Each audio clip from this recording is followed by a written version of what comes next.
वबरकातुहु। इन्नल हम्दुलिल्लाहि नहमदुहु व नस्तईनुहु व नस्तगफिरुहु व नऊज़ु बिल्लाहि मिन शुरूरि अनफुसिना मिन सय्यिआति अअमालिना मय यहदिहिल्लाहु फला मुदिल्ल लहु व मय युद्लिल फला हादिय लहु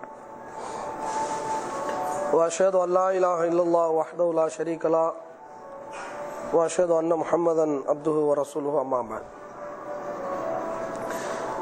फ़क़द क़ाल अल्लाहु तआला फ़िल क़ुरआनिल अज़ीम अल फ़ुरक़ानिल मजीद फ़अऊज़ु बिल्लाहि मिनश शैतानिर रजीम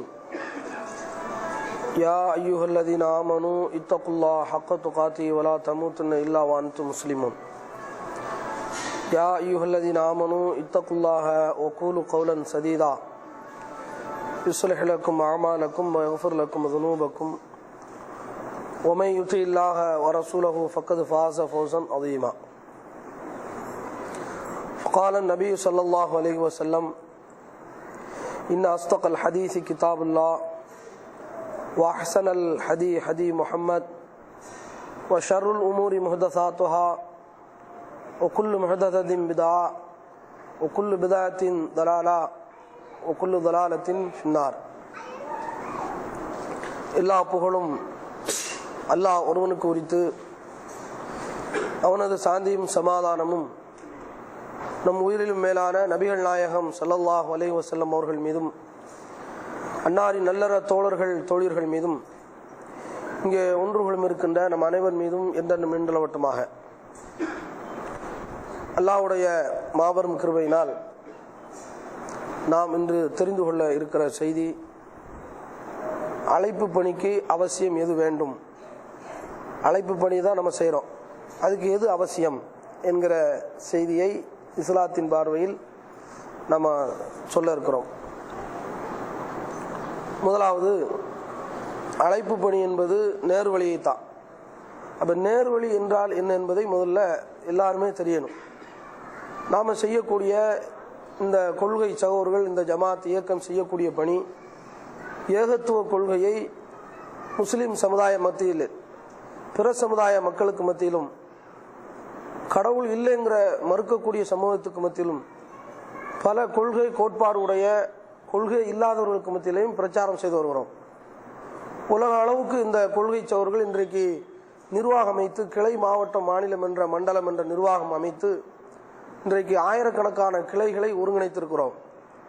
இதெல்லாம் எப்படி சாத்தியமாச்சு அப்படின்னு கேட்டால், அழைப்பு பணியை முறையாக முறைப்படுத்தி இதெல்லாம் அவசியமோ அதெல்லாம் இருக்க போய் தான் இவ்வளோ பெரிய ஒரு வெற்றியை அல்லாஹ் தந்திருக்கிறான். இது பெரிய வெற்றின்னு சொல்ல முடியாது, ஒரு 10% தான். 100% இருந்தால், ஆனால் இது நமக்கு ரொம்ப பெருசாக தெரியுது. இன்னும் 90% உழைக்க வேண்டியிருக்கு. அதிராமட்டணத்தில் இருக்கிற எல்லாரும் தௌஹீதை ஏற்றுக்கொள்ளலை. அதிராமட்டணத்தை சுற்றி இருக்கிற எத்தனை கிராமங்கள், இங்கேருந்து தொண்டிக்கு போகிற வழியில் அதிராமட்டணத்துக்கும் மீமிசலுக்கும் எஸ்பி பட்டத்துக்கு இடையில எத்தனை கிராமங்கள் இருக்குது. இங்கேருந்து பட்டுக்கோட்டைக்கு போகிற வழியில் எத்தனை ஸ்டாப் இருக்குது.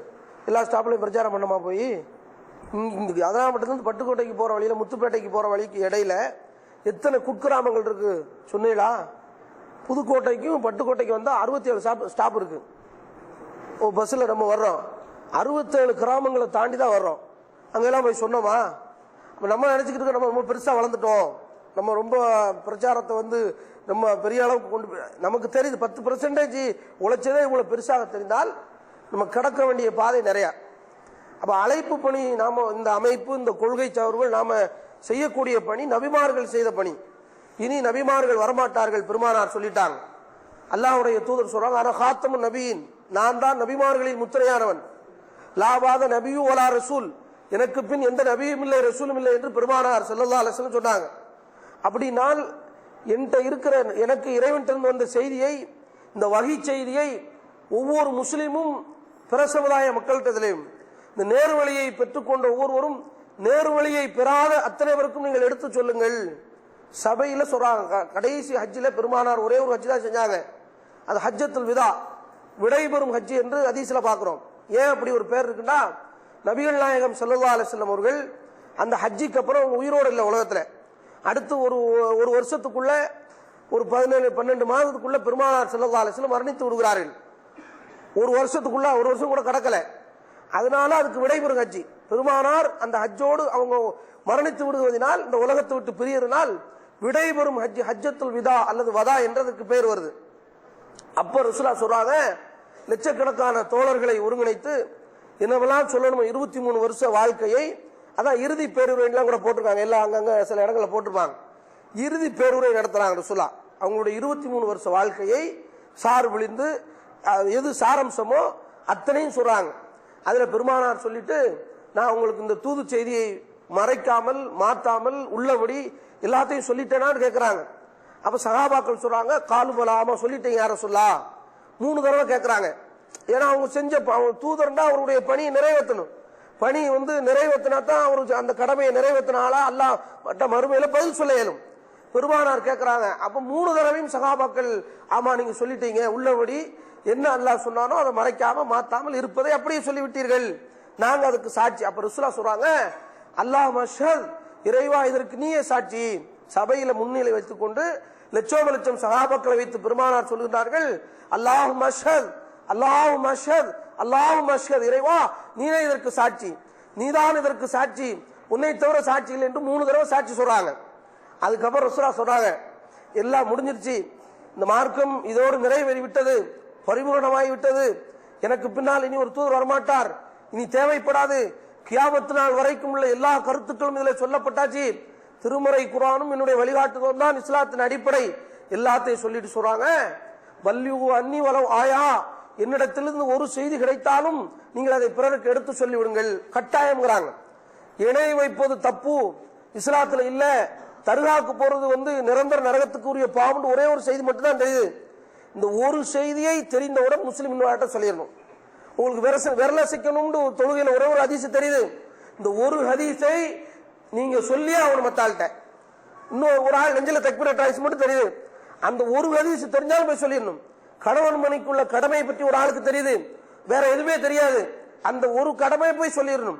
அல்லாஹ் அக்பர் எப்படி தக்பீர் கட்டணும்னு ஒரு ஆள் ஒரு செய்தியை படிச்சிருக்காரு, ஒரே ஒரு செய்தி தான் அவர்கிட்ட இருக்குது, அந்த ஒரு செய்தி தெரிந்தாலும் அதை போய் பிற முஸ்லீம் சொல்லணும், மாற்று மத நண்பர்கள்ட்ட சொல்லணும்ட்டாங்க.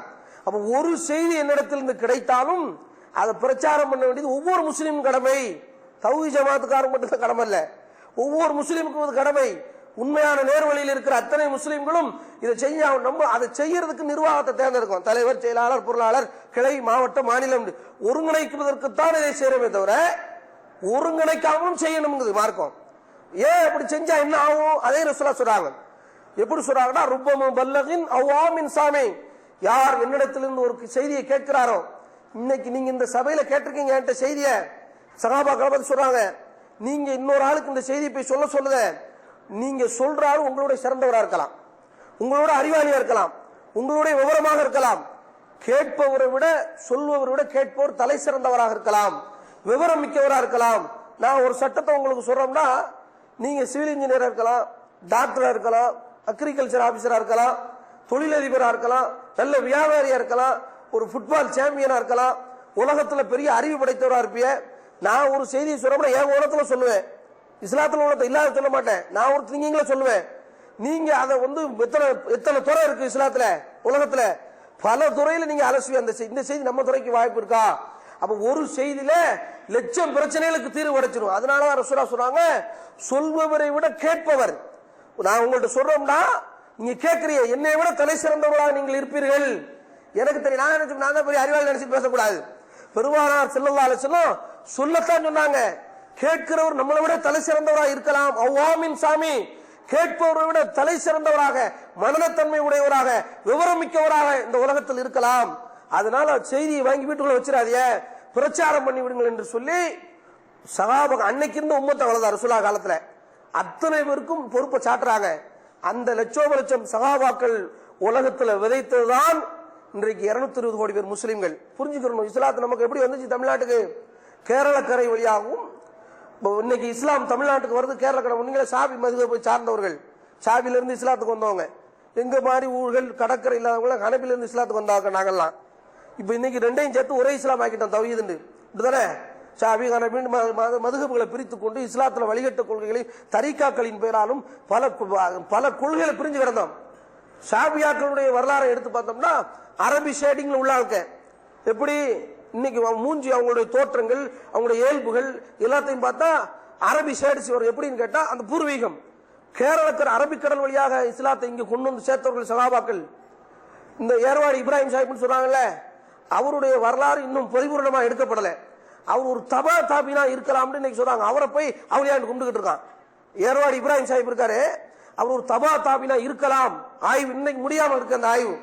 அப்ப இஸ்லாத்தை தபா தாபின்னா சகாபியை சந்திச்சவர். இன்னைக்கு தேங்காய்பட்டினத்து 1056 வருஷத்துக்கு முன்னாடி கட்டப்பட்ட பள்ளிவாசல் இன்றைக்கு ஒரு பள்ளிவாசல் இருக்கு, கல் கட்டடம். 1056 வருஷத்துக்கு அங்கிட்டு ஒரு 300-400 வருஷம் தான் ரசூலாகும் தொடர்றதுக்கு, சகாபாக்களை பாக்குறதுக்கு. அப்ப அங்க இருந்து அன்னைக்கு அது கேரள கலை, அது தேங்காய்பட்டினம் வந்து கடற்கரை ஒட்டி உள்ள ஷாபி மஹல்லாவை சார்ந்த இடங்கள் அதெல்லாம். அப்ப சகாபாக்கள் இன்றைக்கு உலகம் ஃபுல்லா சொல்ல போய்தான் இன்னைக்கு பேரளவுக்காக நமக்கு இஸ்லாம் கிடைச்சிருக்குது. இதை மூலம் அகமகிழணும். அப்ப நமக்கு கடமை, நபிமார்கள் செய்த பணியை செய்தோம். எப்படி செய்யணும்? நம்ம இஷ்டத்துக்கு செய்யலாமா? நம்ம இஷ்டத்துக்கு நடக்கலாமா? நிர்வாகம் தான், தௌஹீத் ஜமாத் நிர்வாகம் தான். அதே மாதிரி நம்ம எல்லாருமே நிர்வாகி தான், ஒருத்தருமே இல்லைங்க. அதிராம்பட்டத்துல தலைவர், சவுத்துக்கா தலைவர், பேனுக்கா தலைவர், மக்களுக்கு தானே தலைவர், மக்களுக்கு தானே செயலாளர், மக்களுக்கு தானே கிளை நிர்வாகம், மக்களுக்கு தானே மாவட்டம், மக்களை ஒருங்கிணைத்தான மாநிலம், மக்களை ஒருங்கிணைத்தான மண்டலம். ஒண்ணுமே இல்ல, பேனுக்கும் டியூப் லைட்டுக்கும் இந்த வாட்சிக்குமா தலைவர் செயலாளர்? அப்ப இதை நீங்க எல்லாரும் நிர்வாகம் நீங்க நினைச்சிடக்கூடாது. நம்மளை மேய்க்கிறதுக்கு ஒரு தலைவர் செயலாளர் தேவைப்படுதே தவிர தலைவர் செயலாளர் பாத்துக்குவாரு நாங்க விசாட்டு எங்க இஷ்டத்துக்கு போகும்டா அதிராம்பட்டம் கிளை மட்டும் எந்த கிளை உட்படாது. இது நடக்காது, தௌஹீது வளராது. நல்லா புரிஞ்சுக்கங்க. மேடைகள்ல பேசி, மீட்டிங்ல பேசி பிஜேயும் அல்தாஃபையும் போய் வளர்க்கல. அது மாச காட்டுறதுக்கு, மக்கள்கிட்ட எங்களுடைய வலுவை காட்டுவதற்கு. அதிராம்பட்டத்தில் அடிச்சிடாத லட்சம் மக்கள் இருக்கிறோம், தமிழ்நாடு எங்களுக்கு பின்னாடி இருக்கு, நான் ஒருத்தம் கிடையாது அதிராம்பட்டத்தில் என்று காட்டுவதற்கு தான் உதவும். அதிராம்பட்டத்தில் தௌஹீது வளர்ந்தால் இங்க உள்ள ஒருத்தரும் சொல்லியிருக்கான், சும்மா கிடையாது. ஒவ்வொருத்தரும் தன்னுடைய காசை போட்டு, செலவை விட்டு, உழைப்பை விட்டு, ஒவ்வொருத்தரும் தனி மனிதர்களாக விவாதம் செய்து அப்படித்தான் எடுத்து சொல்லி அதிராம்பட்டத்தில் எல்லா ஊர்லயும் மீட்டிங் போட்டோம். ஒரு மீட்டிங் போட்டோம் உலகம் வளர்ந்துருமா? ஒரு 3 மணி நேரம் பேசணும்னு எல்லாரும் தௌஹீதுக்குள்ள வந்துருவாங்களா? அன்றாடம் பார்க்கிற நம்ம தான் சொல்றோம். இங்க இருக்கிற ஒவ்வொருத்த உறுப்பினர்களும், இங்க உறுப்பினர் இல்லாத அபிமானிகளும், தௌஹீது கொள்கையில் இருக்கிற அத்தனை பேரும் நிர்வாகிகள், ஒவ்வொருத்தரும் பொறுப்பாளின்னு உணருங்க. தலைவர் செயலாளர் நடத்துமா? இது தலைவர் செயலாளர் கட்டிருப்பாங்களா? நம்ம எல்லாம் இல்லாம வந்திருக்கும் அந்த பள்ளிவாசல். அப்ப முதல்ல அதை உணருங்க, எல்லாரும் பொறுப்பாளர். ஏதோ நம்ம இந்த கொள்கையில இருப்பவர்கள் தடம் போடாம இருக்கணும். ஏதோ காட்டுறான், நஜாத்து பேசுறிய, ரொம்ப வாய்களையே பேசுறிய, மாமியா வீட்டுல அன்ற குரல்ல வரதட்சணை வாங்குற, எப்படா வளர்ந்து தவியுது? இப்படிதானே? அப்ப பாதிக்கல நிர்வாகி, அவரு வரதட்சணை வாங்குற நிர்வாகி இல்ல, சாதாரண உறுப்பினர் தான் கேட்கிறான். அப்ப இங்க மேட்டர் தெரியுமா? நிர்வாகியும் ஒரே மாதிரி பார்க்கப்படுகிறான், இதுல இருக்கிற கடைமட்ட ஊழியனும் ஒரே மாதிரி பார்க்கப்படுவதற்கு காரணம் சொன்ன செய்தி. எப்படி வஹியை சுமக்கிறிய? உங்க வீட்டு செய்தி எங்க வீட்டு செய்தியை சுமக்கல. லில்லாஹி தீனுல் காலிஸ், அலா லில்லாஹி தீனுல் காலிஸ். சமுதாயம் அறிந்து கொள்ளுங்கள், அல்லாஹ்வினுடைய சட்டத்தை நீங்கள் சுமக்கிறீர்கள். அல்லாஹ்வுக்குத்தான் இந்த மார்க்கத்தில் அதிகாரம். அல்லாஹ்வுடைய அதிகாரத்தை கொண்டு போய் சுமந்துகிட்டு இருக்கோம். பெருமானாருக்கு கூட இதுல அதிகாரம் இல்லை என்கிற மார்க்கத்தை கையில வைத்துக் கொண்டு அது விசாட்டு வளரணும்னா இப்படி வளரும். அப்ப தடைக்கல்லாக இருக்கிறது நம்முடைய ஹேபிட், நம்முடைய நடைமுறை, நம்முடைய ஒழுக்க பண்புகள். பெருமானார் எவ்வளவு பெரிய ஒழுக்க சீலர். அந்த சமுதாயம் அவரை சாதிக்க அமீன் என்றது. அமீன் தான் ஒரு பொருளை கொடுத்தா எத்தனை வருஷம் கழிச்சு கேட்டாலும் அப்படியே திருப்பி தருவாங்க. அவ்வளவு பெரிய ஒழுக்க சீலர் சொல்லி ஏத்துக்கலையே, நம்ம சொல்லி ஏத்துக்குருவானா? சிந்திச்சு பாருங்க, எவ்வளவு பெரிய ஒழுக்கத்துக்கு முன்மாதிரி. சஹாபா பெருமக்களுடைய வரலாறு எடுத்து பாருங்க. அவ்வளவு காட்டுவாசிகளாக இருந்த தாயோடு உபச்சாரம் செய்த சமுதாயம், அந்த சமுதாயத்தை தான் அவ்வளவு இன்னைக்கு உச்சாணிக்கும் அவங்க மாதிரி நீ உலகத்துல வர முடியாது என்ற அளவுக்கு மாத்தினாங்கன்னா, இந்த பிரச்சாரத்தின் மீது இருக்கிற ஈர்ப்பு, வஹியை சுமந்த விதம், அவர்கள் மாற்றிக்கொண்ட பண்புகள், இஸ்லாத்துக்கு முழுமையாக அர்ப்பணித்த தியாக உணர்வு, இதுதான் இன்றைக்கு வளர்ந்துச்சு. அன்னைக்கு சஹாபாக்கள் வெறும் ஏத்து பேசல, ஏத்து பேசுறதுக்கு சொல்ல முடியாது. நான் துறைக்கு திருடன் தாண்டா, இன்னைக்கு ஒழுங்கா நடப்படான்னு தௌஹீதுக்கு வந்த பிற மாறினாங்க வருங்க. அது நம்மள்ட்ட இல்ல. அறகுறை அங்கிட்ட ஆத்துல ஒரு கால், சேத்துல ஒரு கால், அங்க பக்கம் பார்ப்போம், இங்க வாய்ப்பு இருந்தா அந்த பக்கம் போயிருவோம். உலக லாபம் பாக்குறது, மாமியா லாபம் பாக்குறது, மர்ம லாபம் பாக்குறது, உலக கணக்கு பாக்குறது, பொருளாதார கணக்கு பாக்குறது, புகழ்ச்சி விரும்புறது, இப்படி பல உலக தேவைகளுக்காகத்தான் நம்முடைய ஏகத்துவம் இருக்கிறதே தவிர மறுமைக்காக, சொர்க்கத்துக்காக, நரகம் போகாம இருக்கிறதுக்காக வேண்டி பெருமானாருடைய விருப்பம் இப்படி இல்லை. அப்ப இந்த அடிப்படை சுமக்கிறது வஹி, ஏகத்துவ கொள்கை. இது முதல்ல தௌஹீதுக்கு அடிப்படை நேர் வழியை உணருங்கள். அறிஞர் அண்ணாவுக்கு நேர் வழி இல்லை, பெரியாருக்கு நேர் வழி இல்லை, ஜெயலலிதாவுக்கு நேர் வழி இல்லை, கருணாநிதிக்கு நேர் வழி இல்லை, மார்க்கண்டே கட்சிக்கு நேர் வழி இல்லை. எத்தனையோ ஒபாமாக்களுக்கு நேர்வழி இல்லை. நம்மளோட அவங்கெல்லாம் உலகத்துல குறைஞ்சவங்களா, அறிவில் குறைஞ்சவங்களா, பணத்துல பொருளாதாரத்திலையும் வீக்னஸ் ஆட்களா? எல்லா வகையிலும் உலகத்துல சிறப்பா இருக்கிறாங்க. ஆனா இறைவன் ஒருவனுங்கிற சாப்டர் புரியாது. மார்க்கண்டே கட்சி சாதாரண ஆளா? எவ்வளவு பெரிய நீதிபதி, உயர் நீதிமன்ற நீதிபதியில தலைமை நீதிபதியா இருந்தவங்க. ஏன் அவருக்கு கல்லு மண்ணும் கடவுளுங்கிறது தெரியுது, அது கடவுள்னு அவன் புரிஞ்சிருக்காமனா அவனுக்கு வேலை செய்யலன்னு அர்த்தம். நம்ம மார்க்கண்டே கட்சி கிடையாது, தந்தை பெரியார் கிடையாது, அறிஞர் அண்ணா கிடையாது. ஏப்ப சாப்பா அன்னைக்கு உழைச்சா அன்னைக்கு சாப்பிடலாம். நமக்கு என்ன தெரியும்? சாப்பிட தெரியும், பேச தெரியும், விளையாட தெரியும், அடிக்க தெரியும், சண்டை ஓட தெரியும், வேற குடும்ப வாழ்க்கையில் ஈடுபட தெரியும், பிள்ளை குட்டிகளை பெத்துக்கிற தெரியும். என்ன தெரியும்? நமக்கு கொஞ்சம் அறிவு தெரியும், அவ்வளவுதான். மார்க்கண்டே கட்சி நம்ம மார்க்கண்டே கட்சி மாதிரி நமக்கு சிந்திக்க தெரியாது, அறிஞர் அண்ணா மாதிரி பேச தெரியாது, நம்மள்ட்ட எந்த புலம் பின்புலம் கிடையாது, அரசியல் புலம் கிடையாது. ஆனால் அல்லாஹ்வை சொன்னால் புரியும். கடவுள் ஒருவனுங்கிற அந்த காரணம் வேலை செய்து. இது நம்ம அறிவை கொண்டு கிடையாது, நம்ம பொருளாதாரத்தை கொண்டு கிடையாது, நம்ம திறமையை கொண்டு கிடையாது, நம்ம டேலண்ட கொண்டு கிடையாது. இறைவன் நாட்டத்தை கொண்டு. நேர்வழி இறைவனுடைய நாடியவருக்கு தான். அல்லாஹ் நம்மளை நாடிக்காண்டு அகமகிழுங்க. முதல்ல ஏகத்துவத்திற்கு முதல் அடிப்படை தௌஹீதை அகமகிழ வேண்டும், தௌஹீதை உணர வேண்டும், உணர்ச்சி பூர்வமாக அதை பின்பற்ற வேண்டும். இது ரொம்ப முக்கியம். அகமகிழணும். அல்லாஹ் நம்மளை நம்ம அறிஞர் அண்ணாவுக்கு கிடைக்காத நேர்வழி அதெல்லாம் விடுங்க, அதெல்லாம் வெளியே உள்ளவன். இஸ்லாத்துள்ள வரலாற்றை எடுங்க. முகமது நபியுடைய வாப்பா தௌஹீதா, முகமது நபியுடைய உம்மா தௌஹீதா, அப்துல்லா ஆமினா நிரந்தர நரகத்துக்குரிய பாவிகள். ஏன்? முகமது நபியுடைய வாப்பா உம்மாவோட அல்லாஹ் நம்மளை நேசிக்கிறான்னு அர்த்தம். இதுக்கு மேல என்ன வேணும் ஆதாரம்? அதெல்லாம் படத்தில் இருக்க ஒவ்வொரு தௌஹீத்வாதியையும் நேர்வழியில் இருக்க ஒவ்வொரு முஸ்லிமையும் இணை வைக்காத உண்மை முஸ்லிம்களையும் அல்லாஹ் அந்த நேர்வழியை நமக்கு தந்தாமத்திலா என்னத்தை சொல்ல வரான்? நீ அப்துல்லா முகமது நபியுடைய வாப்பா அப்துல்லாவோட என்கிட்ட முக்கியமான ஆளியா, அதனால உனக்கு தௌஹீதை தந்த. முகமது நபியுடைய வாப்பா உம்மாவோட நீ என்கிட்ட முக்கியமான ஆளு, அதனாலதான் உனக்கு தௌஹீதை தந்தன்னு சொல்ல வர்றான். இப்ராஹிம் நபியுடைய தந்தை ஆசருக்கு தௌஹீது கிடைக்கல. அதே மாதிரி நூஹ் நபியுடைய மனைவிக்கு தௌஹீது கிடைக்கல. நூத்து நபியுடைய மனைவிக்கு தௌஹீது நிரந்தர நரகம்ங்கிறான் அல்லாஹ். நூஹ் நபியுடைய பிள்ளை பெத்த பிள்ளைக்கு தௌஹீது கிடைக்கல. நபிமார்களுடைய குடும்பத்தில் அல்லாஹ் தௌஹீதை கொடுக்கவில்லை. எங்க கொடுக்கான் தெரியுமா? தன்னே கடவுள் என்ற ஃபிரௌன் வீட்டுல தௌஹீதை கொடுக்கான். ஆனா ரப்புக்கும் ஆலா, நான் தான் உயர்ந்த கடவுள் தான். மூசா நபி காலத்துல தன்னை கொடுங்கோல இரண்டாம் ராம்சஸ் என்ற பராவுன் ஃபிரௌன் என்ற இரண்டாம் ராம்சஸ் அவன் சொல்றான் நான் தான் கடவுள் தான். அவங்களுக்கு மனைவி ஆசியா அம்மையாரை வச்சு எந்த புத்துல எந்த பாம்பு தெரியுமா?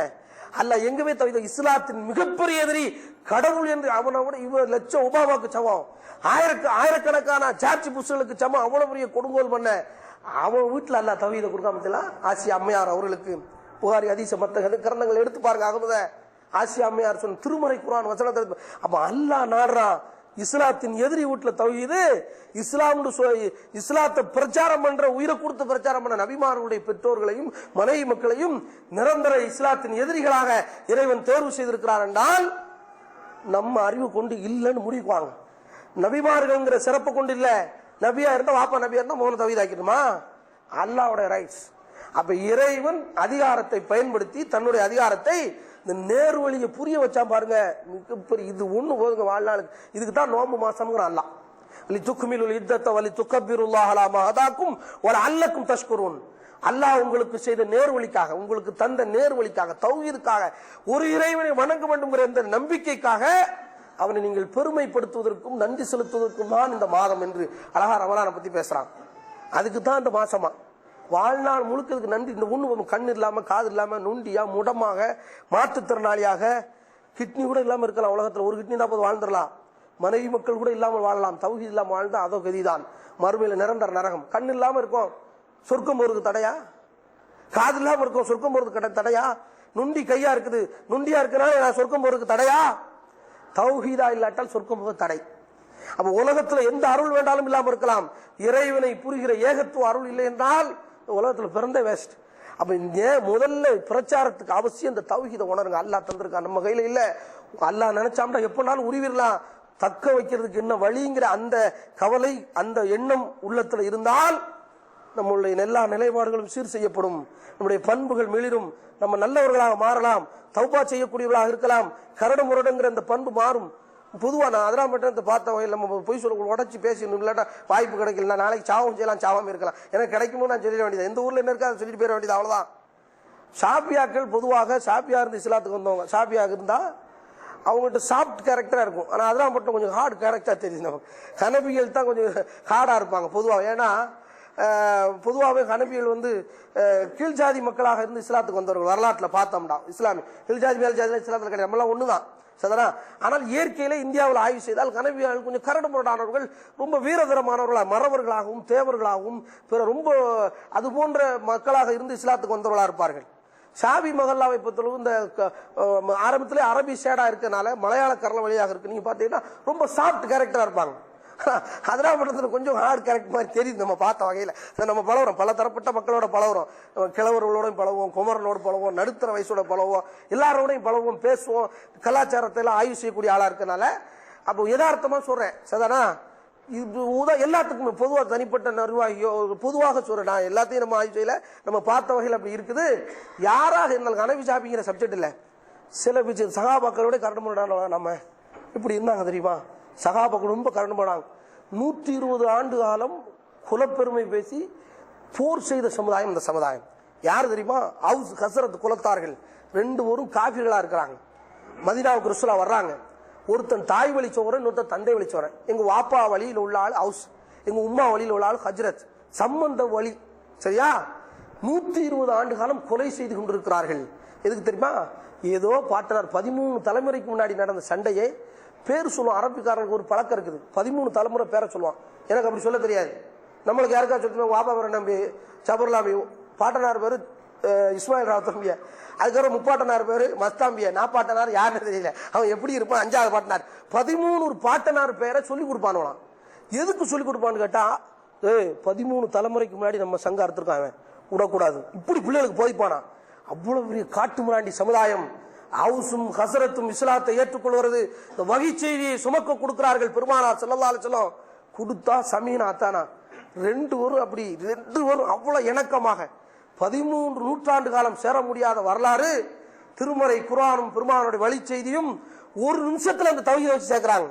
அந்த தௌஹீதுக்கு அவ்வளவு ஸ்பிரிட் இருக்குது, ஏகத்துவத்துக்கு அவ்வளவு தன்மை இருக்கிறது. பெருமானார் அப்படி இணைச்சு காட்டினாங்க இஸ்லாத்தை வச்சு. அல்லாஹ் சொல்றான், இந்த ஏகத்துவம் வந்தால் இணைக்கும், அறுக்காது, இணைக்குமா. வெறுத்து போறவன் அதுக்காண்டி ஒரே அடியாவும் மென்மையா இருக்கணும்னு சொல்லி ஏப்பா சப்பா இருந்துடக்கூடாது. தேவையான இடத்துல கடுமையா இருக்கணும், மென்மையா இருக்கணும்னு சொல்லி எல்லாத்துலயும் மென்மையா இருந்தா சிக்கலா போயிடும். ஆளாளுக்கு கூட தலையில போட்டு போயிடுவான், முளை அரைச்சிருவான். தேவைப்படுற இடத்துல கடுமையை காட்டணும், தேவைப்படுற இடத்துல மென்மையா இருக்கும். எல்லாமே மார்க்கத்தில் இருக்கு. இதை மென்மைக்குன்னு மட்டும் நான் சொல்ல வரல, ஒற்றுமையாகும் இஸ்லாம் சொல்லுது. இஸ்லாம்டா ஒற்றுமையாக்கணும், உடைச்சு விட்டுக்கிட்டே இருக்கக்கூடாது. நன்மை தீமைகளை கவனிச்சுதான் உடைக்கிறது ஒற்றுமையும். ஆனால் அல்லாஹ் சொல்றா, இந்த பிரச்சாரத்தை கொண்டு போய் வச்சா உங்களுக்கு எதிரிகள் நண்பர்கள் ஆவார்கள். திருமுறை குர்ஆன் சொல்லு. நம்ம பார்க்குற ஆர்எஸ்காரன், இந்துத்துவ சக்திகள் அப்படி இப்படி இஸ்லாத்தை அழிக்க நினைக்கிறான், தரிக்காக்காரன், அவன் இவன் சொல்லுவான்.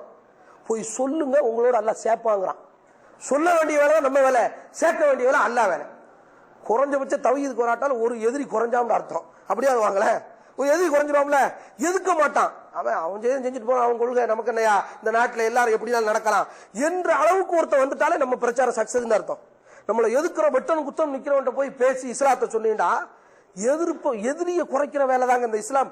இஸ்லாத்துக்கும் இந்த தௌஹீத் ஜமாத்துக்கும் இந்த கொள்கை உடையவருக்கும் நமக்கு தனி அஜெண்டா கிடையாது. இஸ்லாத்தை யாரெல்லாம் தூய்மையாக நேர்வழியை பின்பற்றுகிறார வகை என்கிற இந்த கேடயத்தை அவர்களுக்கு உலகத்துல எதிரியே கிடையாது. உண்மை, நான் சொல்லல, திருமுறை குர்ஆன் சொல்லுது. இஸ்லாத்துக்கு எதிரி இல்லைன்னா இந்த ஏக்கத்துக்கும் எதிரி இல்லை.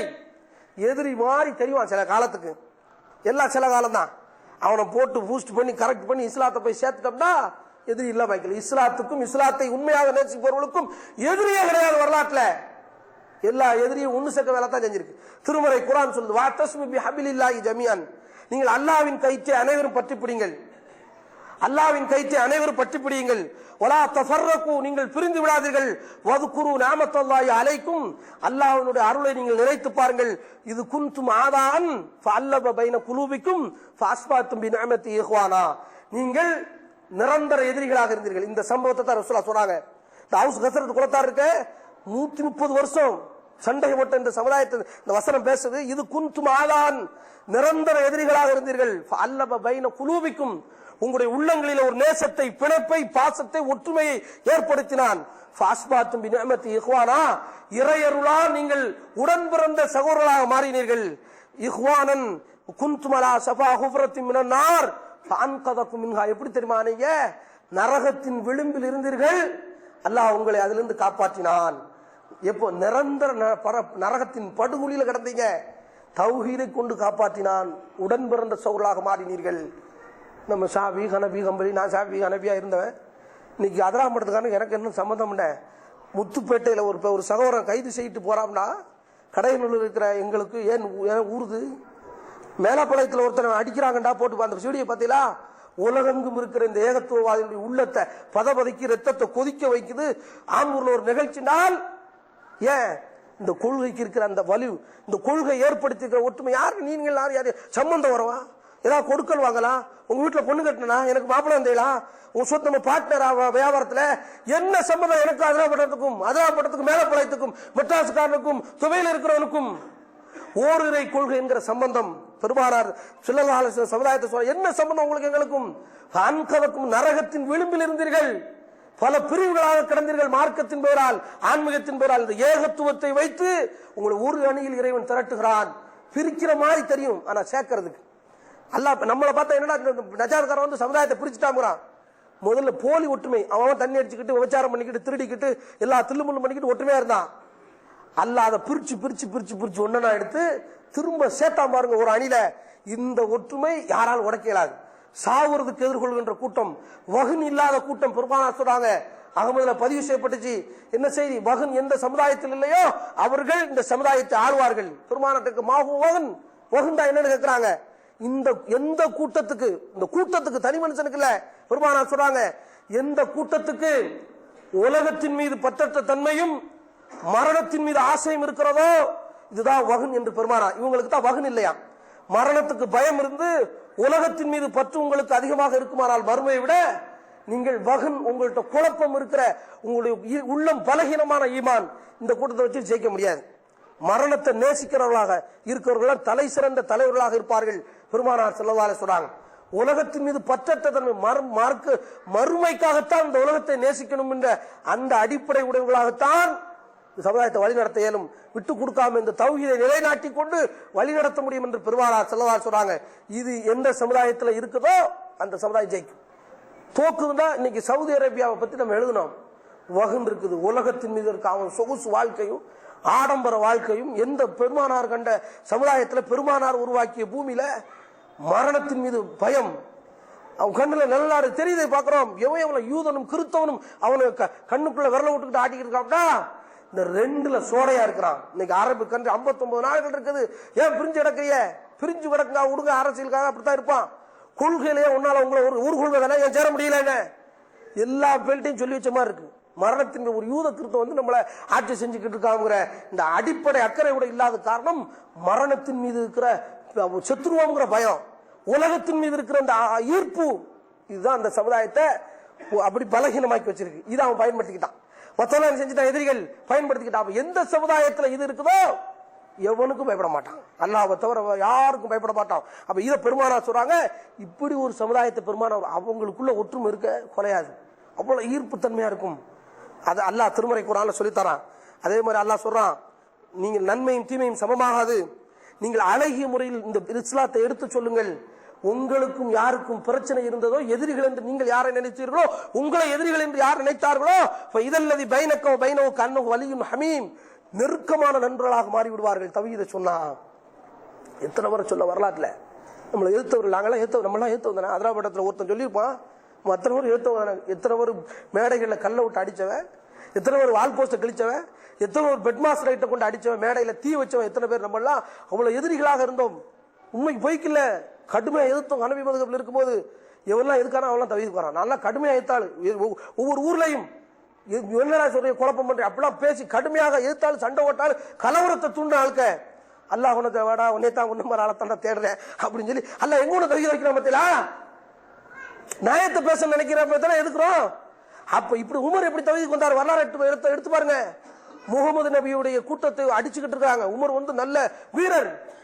அடிக்கிறாங்க. என்னடா அவர் கேட்கிற, நான் இஸ்லாத்துக்கு கொண்டாடுறா பெரிய தலைவர். முகமது அவர் கருத்து சொல்ல உங்க கருத்து சொல்லிட்டு போறா அப்படிலாம் சொல்ல முடியாது. சமூக பயிஸ்காரம் பண்ணுவோம். நான் மேல ஏறி ஒரு மேடையில் ஏறி எல்லாத்தையும் கூப்பிடுறேன், நான் இஸ்லாத்துக்கு கொண்டேன் அட்ரா பாப்பாங்கிறேன். உமரை கையை வச்சிருவானா? பெரிய இடத்து ஆளு. கையை வச்சாம்னா இருக்காது கை. உமர் வீரதரமான ஆளு, பெரிய இடத்து பிள்ளை. அல்லாஹ் எப்படி வலுப்படுற? அல்லாஹ்வுடைய தூதர் கேட்டாங்க, அல்லாஹ் அபூஜகலையாவது உமரையாவது இஸ்லாத்துக்கு கொண்டு வந்துரு. அபூஜகலை தான் ரசூலுல்லாஹ் நேசிக்கிறாங்க, இஸ்லாத்துக்கு கொண்டு வந்து. அவன் பேர் அபுல் ஹக்கம். அறிவின் தந்தை, அவனுக்கு பேர் ரொம்ப அறிவாளி. அண்ணா அல்லாஹ் வச்சிருக்கான், அபுஜல்னு பேர் வச்சிருக்கான். தப்பத்தியதா அபிலஹப் இருக்குல்ல, அதே மாதிரி அபுஜல் ரசூலா பேர் வச்சாங்க. எப்போ உமர் இஸ்லாத்துக்கு வந்த பிறகு அபுலஹப் பேர் அபுஜல். இஸ்லாத்துக்கு உமர் வந்த உடனே உமரை கொண்டு இஸ்லாத்தை பலப்படுத்தினா. அப்பதான் ரசூலா சொல்றாங்க, அபுலஹப்ல அபுஜஹல் தௌஹீத் விளங்காத பெருமானார் பேரை மாத்த, இவனுக்கு போய் அபுலஹப்னு பேர் வச்சுக்காங்கிறாங்க. இப்படி எத்தனை பேர், இப்படி எத்தனை முறை கொண்டு அல்லாஹ் இஸ்லாத்துல எத்தனை பேர் இப்படி எத்தனை சொல்ல வரலாற. அப்ப இப்படி அல்லாஹ் கொண்டு வர்றான். அதுக்கு அடுத்து என்ன தெரியுமா, நம்ம இந்த அழைப்பு பணியில நம்மள்ட்ட இருக்க வேண்டிய மேற்று அக்கறை இருக்கணும். பேராசை மட்டும் இருக்கக்கூடாது, அக்கறையோட கலந்த ஒரு கவலை இருக்கணும். தௌஹீதுக்கு ஒருத்த வரலண்டா எதுக்குறாம்டா. எத்தனையோ இயக்கங்கள் இன்னைக்கு இருக்குது, எல்லா இயக்கத்தினுடைய கொள்கை ஒன்றாகத்தான் இருக்குது. தௌஹீத் ஜமாத்தை தவிர, இந்த கொள்கை உடையவர்களை தவிர. அதுக்கான தௌஹீத் ஜமாத்தான் சொர்க்கம் மத்தெல்லாம் நரகம் அப்படி சொல்ல வரல. தௌஹீத்வாதி எங்க இருந்தாலும் சொர்க்கம், வேலை மாட்டுக்கிறதே இல்லை. ஆனால் எல்லாருடைய இயக்கத்தினுடைய கொள்கை தனிப்பட்ட முறையில் ஒருத்தர் இருப்பான். இயக்கத்தினுடைய அந்த ஜமாத்துக்குள்ளுடைய கொள்கை ஷாபி ஹனபியாகத்தான் இருக்குது, அதை விட்டு வெளியே வரல, தரிக்காவத்தான் இருக்குது. அப்ப நம்மளை எதிர்ப்பாங்க, போவாங்க, செய்வாங்க, அதெல்லாம் ஒரு பக்கம் வச்சிருங்க. அதையும் தாண்டி எப்படி இருக்குன்னு தெரியுமா, பெரும் தெரியாம இருக்கான் அந்த சகோதரன். இவ்வளவு படிச்சிருக்கான், ஒரு இயக்கத்துக்கு தலைவராக இருக்கான், செயலாளராக இருக்கான், ஒரு ஜமாத்தை நடத்துறான். இவ்வளவு அறிவு உலகத்துல இருந்தும் ஏகத்துவத்தை விளங்காம இருக்காங்கிற அந்த கரிசன பார்வை, கவலை கொண்ட பார்வை அவன் மீது இருந்துகிட்டே இருக்கும். பிரச்சனை வந்தா வேற, அது போட்டு பாப்பா விட மாட்டோம், கழுத்தை கொண்டு போய் சாவதுக்கு என்ன கழுத்தரலாம் சொல்ல மாட்டோம், அது தனி. அவன் மேல ஒரு அக்கறை இருந்துகிட்டே இருக்கும். தௌஹீத் இல்லையே அவனை பார்க்கணும், இவ்வளவு அறிவு கொடுக்கப்பட்டு பகுத்தறி வழங்கப்பட்டு அல்லாஹ் நேசிக்க மாட்டேங்கான என்கிற அக்கறை இருக்கு பாருங்க. இது அல்லாஹ் திருமறை குர்ஆன்ல சொல்றான். எப்படி தெரியுமா, இந்த முஹம்மது நபியை பத்தி சொல்றான். முஹம்மது நபி நினைச்சாரா, லக்கது ஜாக்கும் ரசூலும் மின் அன்ஃபுசிக்கும் அஸீஸுன் அலைஹி மா அனித்தும் ஹரிஸுன் அலைக்கும் பில் மூமினூன ரவுஃபுர் ரஹீம். அழகா பிரிச்சு அழகா சொல்றான். இது மாதிரி ஒரு கட்டமைப்பு வசனத்துல அழகா இருக்கு அல்லாஹ்வுடைய குர்ஆன்ல. நான் உங்களிலிருந்து ஒரு தூதரை நாம் தேர்ந்தெடுத்து அனுப்பின முகமதை, அஸீஸுன் அலைஹி மா அனித்தும், உங்களுக்கு ஏற்படுகிற இந்த சிரமம் இருக்குதே, உங்களுக்கு இழைக்கப்படுகிற கொடுமை இருக்குதே, இதை பார்த்து அவருடைய மனது ரொம்ப பாரமாக இருக்கிறது. முகமது நபிக்கு உங்களுக்கு ஏற்பட்ட இந்த விளைவுகள், ஹரீஸுன் அலைக்கும், நீங்கள் இஸ்லாத்தின் வர வேண்டும் என்று பேராவல் கொண்டு கிடக்கிறார். பில் மூமினீன ரவுஃபுர் ரஹீம், மூமின்களிடத்தில் இரக்கமும் அருளையும் செலுத்துகிறார். முகமது பிரிச்சு எல்லாம் வச்சிருக்கான். காபிர்கள் மேல கருணை பார்வை. எப்படி பார்வை, தௌஹீதுக்கு வரமாட்டுக்கானான்னு ஏங்குறாரு. இவ்வளவு இந்த உலகத்துல இவ்வளவு அறிவு வழங்கப்பட்டு தௌஹீதுக்கு வரல என்கிற அந்த எண்ணம், கவலை பெருமானாரை அழித்து விடுமா என்று திருமறை குர்ஆன் சொல்லுது. பல அல்லக ஃபாஹு நஃப்ஸக இல்லம் யூமினு ஹாதல் ஹதீஸ் அஸஃபா, இந்த ஹதீஸை, இந்த கொள்கையை, வஹியை ஏற்றுக்கொள்ளவில்லை என்கிற இந்த கவலை. முகமதே, உண்மையே நீர் வரித்துக் கொண்டு உன்னையே சாவடித்து விடுவீரோ என்று நான் அஞ்சுகிறேன். அல்லாஹ் சொல்றான் பாருங்க. முஹம்மது நபி இந்த கரிசன பார்வை, காஃபிர்கள் மீது கொண்ட கரிசன பார்வைண்டா அவங்க இஸ்லாத்துக்கு வர வேண்டும்ங்கிற அந்த அக்கறை, கவலை, உண்மையே நபியை நீர் அழித்து விடுவீரோ சொல்றது மட்டும்தான் உங்க கடமை, உள்ளத்தை மாத்திர கடமை ஏன் கடமை என்று அல்லாஹ் திருமறை குர்ஆன் நபிக்கு உபதேசிக்கிறான். நபியுடைய கவலை எல்லாம் தாண்டியது. இது அல்லாஹ் சொல்ற, மூமின்களிடத்தில் ரொம்ப இரக்கமாகவும் அன்பாகவும் மென்மையாகவும் நடந்து கொள்வார். யாரு? இந்த நபி. அல்லாஹ் ஒரு இடத்துல சொல்றான், நபியே நீ இன்கான கதீலல் கல்வி, கடின சித்தம் உடையவராகும் முரட்டுத்தன்மை உடையவராகவும் இருந்தால் வன் ஃபல்லு இலைக், உன்னை விட்டு இந்த சமூகம் என்றோ ஓடி இருக்கும். நம்மள்ட்ட இருக்கணும் மென்மை. பெருமானாட்ட ஒரு ஜனாதிபதி ஒருத்தன் துண்டை போட்டு, எவன்ட தெரியல, முஸ்லிமா காபிரா யூதனா கிறிஸ்தவனா, கழுத்துல துண்டை போட்டு இருக்கிற துட்டத்தாடா சொத்தத்தாடான்னு அப்படின்னு சொல்லிட்டு உங்க அப்போட சொத்தை கேட்கல, பைத்துல் மால் சொத்தை கேட்க, நீ ஜனாதிபதி பைத்துல் மால் சொத்தை கேட்க தாடா அப்படின்னு யார் ரசூலா பார்த்து சகாபாக்கள் எந்திரிச்சு அடிக்க போயிட்டாங்க.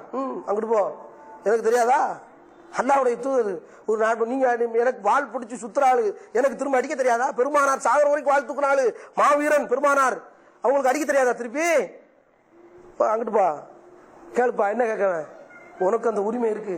இந்த நாட்டுடைய சிவிலியன் கேளு, அதை விட ஆன்மீக தலைவர் தான். பெருமானார் சொல்றாங்க, எனக்கு சேர வேண்டிய சொத்து தான், என்ன எழுட்டு போந்த ஒட்டகத்தை. ஒரு ஆள் வர்றாரு, எப்படி வாரு இஸ்லாத்தை சொல்றாரு. முகமது வர்றாரு, நான் இஸ்லாத்துக்கு கற்றுக்கிட்டா என்ன தருவீங்க அப்படின்னு கேட்கிறாரு. அப்ப சொல்றாரு, என்ன வேணும்னு கேட்கறாங்க. நீங்க வறுமையெல்லாம் நீக்கிறீங்களா? அப்ப மதீனாவுல ரொம்ப செல்வம் கொளிச்சு கிடக்கு, பைத்துல் மால் ஹுனைன் யுத்தம்லாம் முடிஞ்சாச்சு. என்னப்பா சரி, அவர் ஒரு சமுதாய தலைவர், என்ன வேணும், 100 ஒட்டகம் வேணும், தூக்கிட்டு கொடுத்தோன்னு 100 ஒட்டகத்தை அவருக்கு 2 மலைக்கு இடையில லாபத்தை 2 மலைக்கு இடையில ஒரு சமுதாயம் இருக்கு. ஒரு ஆள் இருக்கார், முகமது ஜனாதிபதி, ஆன்மீக தலைவர், அல்லாஹ்வின் இறுதி தூதர், இவர் எதை கட்டான்னு தர்றாரியா அப்படின்னு சொன்ன, வறுமையை நீக்க வந்த தலைவர், நம்மளுக்காண்டியே உழைக்கிற தலைவன் ஒரு முகமது இருக்கிறார் வாங்க அப்படின்னு சொன்னோடனே பெருமானாரை கூட்ட அந்த சமுதாயத்தோட இஸ்லாத்துக்கு வர்றாங்க. அவருக்கு இன்னும் ஒரு 10-15 மந்தை கிடக்கு, பத்துட்டு போங்க, இஸ்லாத்துக்கு வந்தவங்களுக்கு செய்யக்கூடிய அல்லாஹ் சொல்ற ஜக்காத்து கடமைங்கிறான். அப்போ ரொம்ப முக்கியமான மேட்டர் ஜக்காத். 8 சாரால் உள்ள அல்லபத்து குழுவும் இஸ்லாத்தின் காபீர் கூட கொடுக்கலாம். இஸ்லாத்துல எதிரிய குறை, இஸ்லாத்துக்கு குறை, எதிரிய குறை. ஆறாவதுக்காரன் அப்படி இருக்கா, இந்துத்துவம் சொன்னையா போய் எத்தனை பேர் பேசினவன் போய் அடிக்கணும் குத்தனை வெட்ட நிக்கிறிய. இஸ்லாத்தை கொண்டு ஓரிரை குடவனை பற்றி, பெருமானாரை பற்றி, மன்னரை பற்றி மனிதனுக்கு போய் சொன்னேன். அவனுக்கு ஒருத்தர் என்ன வெட்ட வரான் அருவாளத்துக்கிட்டு, நீங்க என்ன தப்பா சுத்தி விட்டுருக்கீங்க, இவன் தாண்டா கெடுத்தான் அப்படின்னு சொல்லி நீ நல்லா வெட்டுறா ராசா, 5 நிமிஷம் பேச விட்டுட்டு வெட்டுறா, இறுதி ஆசையை சொல்லி விட்டுறா. அதுக்கப்புறம் ஏன்டா வெட்ட வந்து உட்கார்ந்து பேசுங்க 5 நிமிஷம். வெட்ட வந்தவன திருப்பி வெட்ட சொன்னா அவனே வெட்ட வைக்கலாம். விளக்குங்க செய்திய. ஆத்திரத்துல வர்றான் அவனை அமைதியாப்படுத்தி அவனை ரெடி பண்ணி அவனுக்கு மார்க்கத்தை சொல்லி அரவணைத்து பாருங்கள். எதிரி ஒண்ணுமே இல்லாம வளர்ந்துகிட்டே இருக்கும். அதெல்லாம் இடத்துல அப்படியே நிக்கி தவிர அப்படிதான் போக மாட்டோம், இங்க இருந்து போகும். அப்ப இது ரொம்ப முக்கியமான மேட்ரு. இந்த பண்பு நம்ம இடத்துல இருக்கணும். இது யாரை குறித்து தனிப்பட்ட செய்தி அல்ல, ஒரு சமுதாயத்துக்கு செய்தி. இதை நீங்க புரிஞ்சுக்கங்க. அல்லாஹ்வுடைய தூதர் பாருங்க எவ்வளவு இந்த தௌஹீதின் மீது இருக்கிற ஆசை இருக்குற.